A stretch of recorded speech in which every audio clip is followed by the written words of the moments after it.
Hello, welcome my bold bearded friends. In this video we're gonna talk about the Cuir Zerzura by Armani Prive. This is obviously a fragrance in the Armani Prive line.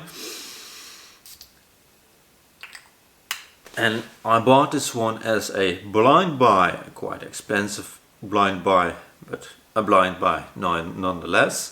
For I hoped it was a real nice, harsh, luxurious kind of leather fragrance by the house of Armani Prive. I envisioned a little bit of a ombre leather or a Tuscan leather kind of fragrance, you know, by Tom Ford. But it's nothing like it. There's unmistakably leather in this fragrance, but it has also real floral and powdery aspects to this fragrance, mainly iris.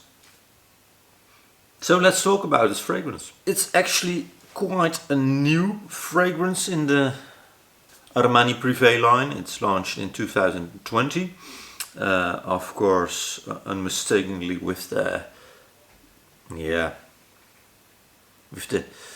golden stone on top. It opens up with a violet leaf, Alumni resin and mandarin orange. You really get a bit of the petrol vibe. The combination of the leather and the violet leaf makes it a little bit gassy, if you will, and gasoline-y. You get the nice warmness of the resins and a little bit of freshness from the orange, but I would say that's really prominent in this fragrance at all. Mid notes are iris and rose. I don't really get the iris, I don't really get the rose that much, but you really get the iris. And if you dislike iris fragrances and think, oh nice, gah, that's leather, so I would like this. It's a hefty lot of iris, and it's not that I dislike iris, but I was thinking it would be a little bit more strong leather fragrance. Don't be mistaken, it's still a really nice leather fragrance. However, it's not well, it is the most prominent note in this fragrance, but it's battling heavily with the iris.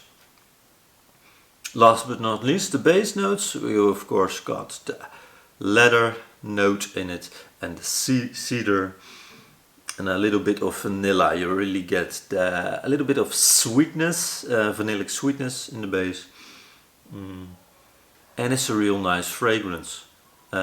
Very well rounded, if you will. Many leather fragrances are harsh and just unpolished, if you will.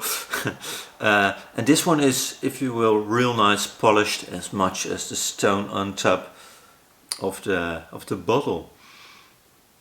A real nice fragrance in the Armani Prive line, and one of the fragrances I wear all the time, if you will, except for high summer, of course. This is a little bit more of a cold weather fragrance, but real nice. Again, the base notes of leather, cedar and vanilla. Then we're going to talk about the projection and the longevity of this fragrance. And that's what makes it a little bit strange, if you will. Of course, the iris and the leather makes it like lipstick boots or something like that kind of smell. which are pretty heavy, prominent notes most of the time. So you would expect it to have quite a long longevity. But not so much, to be honest. I would say it's pretty moderate. You get about, yeah, depends on the amount of sprays, of course, but most of the time you get around 5-6 hours out of it. And the projection, not too much. This does not have a huge silage. Projection is a foot, something like that, for a couple hours, and then dies down to a skin scent. And the scent trail you leave behind, however intoxicating and nice it is, doesn't last that long, and also is not that noticeable, at least in my experience wearing it so far. People you come in contact with, close, hugging distance, if you will, so far like this fragrance, for it has a pretty contrasting and interesting scent profile. Again, the orris and the leather, of course, which is really interesting smelling it. However, again, it's not that much of a projection based fragrance. For the price, I think it's driving a bit of a hard bargain, if you will. For it, for half the price you can get real nice orris or leather fragrances. However, the combination again of those two notes is quite interesting and not that readily available, I would say. So comment down below what you think about this fragrance, if you've tried it, and have a nice day. Ciao. Cuir Zerzura, Armani Prive. Ciao.